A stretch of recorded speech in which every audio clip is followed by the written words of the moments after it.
খুলনায় চিত্রনায়িকা পপির বিরুদ্ধে থানায় জিডি করা হয়েছে।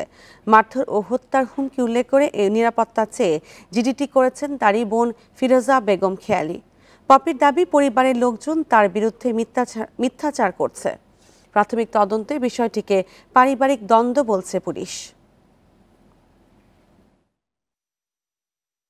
খুলনার শিববাড়িতে ইব্রাহিম মিয়া সড়কটি চিত্রনায়িকা সাদিকা পারভিন পপির চাচার নামে। গত ৩ ফেব্রুয়ারি সেখানে বাকবিতণ্ডায় জড়ায় দুই বোন। এরপর থানায় জিডি করেন পপির বোন ফিরোজা বেগম খেয়ালি। ফিরোজা বেগম ও তার মা মরিয়ম বেগমের দাবি, পপি তার বাবার ১১ কাঠা সম্পত্তি থেকে জোর করে ২০০৭ সালে ৫ কাঠা লিখে নেয়। সম্প্রতি তাদের বাবার নামে থাকা বিদ্যুৎ ও ওয়াসার বিল নিজের নামে করেছেন পপি। বিষয়টি অভিযোগের পর তদন্ত টিম গেলে হয় বাকবিতণ্ডা। ইনকোয়ারি অফিসাররা আছেন ওয়াসার, ওনারা ইনকোয়ারিতে আসছিল যে মিটারটা কোন জায়গার পরে।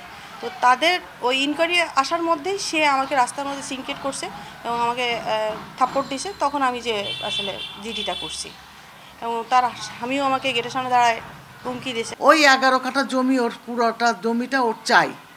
ছলে বলে কলে কৌশলে যেভাবেই হোক আমার কাছ থেকে জমিটা নিয়ে নিবে, কিন্তু আমার তো আরো ৫টা বাচ্চা আছে। এদিকে চিত্রনায়িকা পপির দাবি, তিনি সবকিছুই তার পরিবারের জন্য করেছেন।